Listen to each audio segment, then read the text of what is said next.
Buenas tardes, mi nombre es Lady Zamora, curso quinto semestre de Estudios Internacionales y les hablaré hoy sobre tres puntos importantes que son las derivaciones de las relaciones económicas de la Primera Guerra Mundial, Estados Unidos en el contexto económico, situación económica de potencias europeas y la preparación del nuevo orden mundial.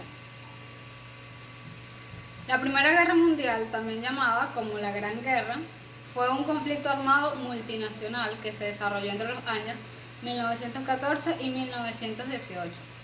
La Gran Guerra inició el 28 de julio de 1914 con la declaración de la guerra del Imperio Austrohúngaro a Serbia, donde fueron asesinados el archiduque Francisco Fernando y su esposa. A partir de ese momento se enfrentaron dos alianzas internacionales. Las alianzas que se habían hecho en los años previos en Europa acabaron por forzar la incorporación de otras naciones al conflicto. Esta se caracterizó por ser uno de los acontecimientos más violentos y mortíferos de la historia, impulsado a gran medida por el nacionalismo. En esta guerra se usaron por primera vez armas con gran capacidad de destrucción. Los austrohúngaros creían que sería un enfrentamiento rápido y victorioso. Sin embargo, el Imperio ruso, aliado de Serbia, le declaró la guerra atacando el frente oriental. Una de las consecuencias que trajo esta Primera Guerra Mundial fueron la pérdida de la hegemonía europea y la expansión de la hegemonía norteamericana, con otras características. Estados Unidos desplazó a Gran Bretaña como potencia. Otra fue la destrucción de gran parte de las infraestructuras como viviendas, vías terrestres, puertos, incluso de zonas industriales. La importante crisis económica en los países europeos involucrados en la guerra, dado a los armamentísticos. Hablaremos ahora sobre Estados Unidos en cuanto al contexto económico. Después de la Primera Guerra Mundial, la importancia económica de Europa entró en una fase de declive debido, entre otros elementos, a que su producción industrial cayó un 33% entre 1913 y 1920. Esto abrió la puerta para que Estados Unidos quedara como la única potencia económica que podía hacer frente al problema más urgente de la escasez de alimentos en Europa. Los Estados Unidos parecían estar más calificados para convertirse en una economía mundial. En 1913 todavía parecía ser un país que tenía una deuda neta considerable, aunque debido al reciente aumento de sus exportaciones en los últimos 20 años, en un tiempo no muy lejano se podía esperar un vuelco en la situación. La rivalidad de las grandes potencias en el campo de la exportación se sustentaba una base racional, en la medida que la demanda de la exportación tenía una incidencia decisiva en la coyuntura. En esta también las cuotas de exportación aumentaron en los años de preguerra. La guerra mundial favoreció mucho a la economía de los Estados Unidos, principal suministrador de materias primas, productos industriales, entre otros. Favoreció a la extracción del carbón, mineral de hierro, acero, la agricultura y el desarrollo de su flota.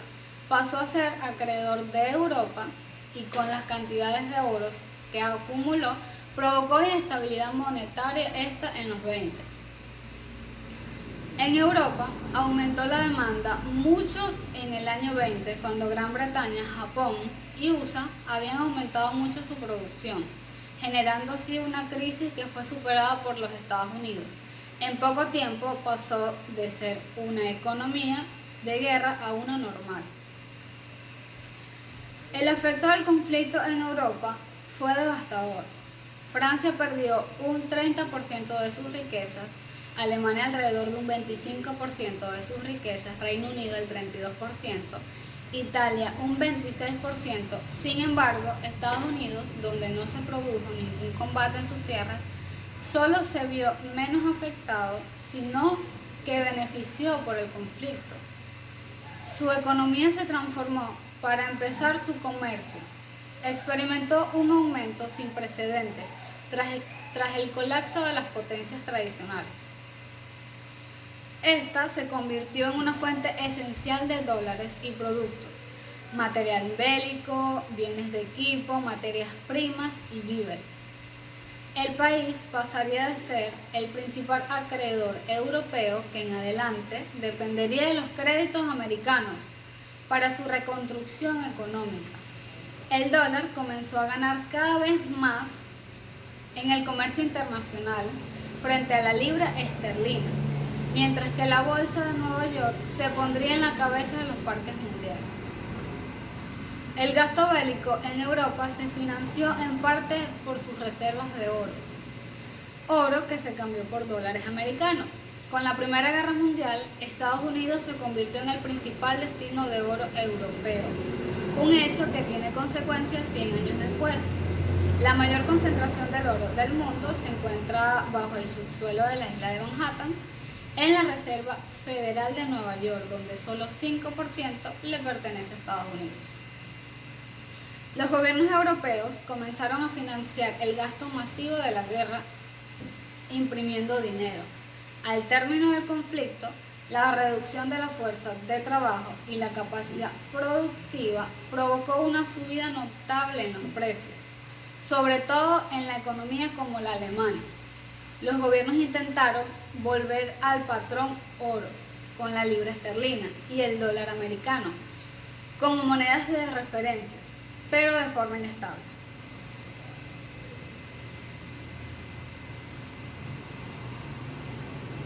Y no solo al sistema financiero le salieron alas. Poco después se quemaron por completo al acercarse al sol de los años 20. La guerra contribuyó al notable desarrollo del sector industrial y tecnológico del país. Sectores como el automovilístico, el energético, el químico, el de transporte y, por supuesto, el armamentístico tuvieron una etapa de esplendor. Un ejemplo de esta expansión económica, como lo vemos, fue que Ford duplicó sus ganancias entre 1914 y 1916. Uno de los pocos aspectos positivos que dejó esta Primera Guerra Mundial fue la incorporación de la mujer en el mundo laboral. Ante la falta de hombres en las fábricas que estaban luchando en el frente, ellas ocuparon su lugar en las fábricas y su papel de la sociedad empezó a hacerse reconocido. Ahora hablemos sobre la situación económica de las potencias. La recuperación europea entre el declive y la vitalidad, viejas y nuevas realidades y gran heterogeneidad. Gran Bretaña padecía anemia, sobre todo por el estancamiento económico de sus zonas negras del norte, a la par que emergían las nuevas industrias del sur. Por su parte, Francia recuperó bases de estabilidad monetaria en migración, aunque concentró las mejoras en pocas empresas, persistía el dominio de empresas tradicional. Por su otra parte, Alemania creció a gran velocidad y modernizó su industria, aunque bajó la dependencia financiera del exterior y con el riesgo de saturar su limitado mercado anterior. Italia tuvo una recuperación limitada por el fascismo, por la adopción de políticas contradictorias y la debilidad de transformaciones estructurales. Por su otra parte, Europa Central y Oriental atravesó serias dificultades para afrontar la reorganización y su endeudamiento exterior debido a la Primera Guerra Mundial. Rusia, un país con fuertes desigualdades, tuvo dificultades económicas y sus exportaciones, principalmente de trigo, a través del sur de Rusia quedaron paralizadas como consecuencia de uno de sus grandes enemigos, el Imperio Otomano, y controlaba el estrecho de los Dardanelos, impedía la salida al mar. Al término de la guerra, fue necesario reconvertir las industrias que habían estado destinadas durante años a la producción de guerra. El proceso fue lento y se vio entorpecido por una crisis que se alargó hasta 1924. La economía de guerra dislocó el sistema productivo y eliminó la política económica. La tendencia se consolidó durante la posguerra, fruto de las políticas de gobierno de izquierda, especialmente los socialdemócratas. Aquella guerra provocó que se combatiese en todos los frentes, por lo que el comercio internacional sufrió un fuerte retroceso.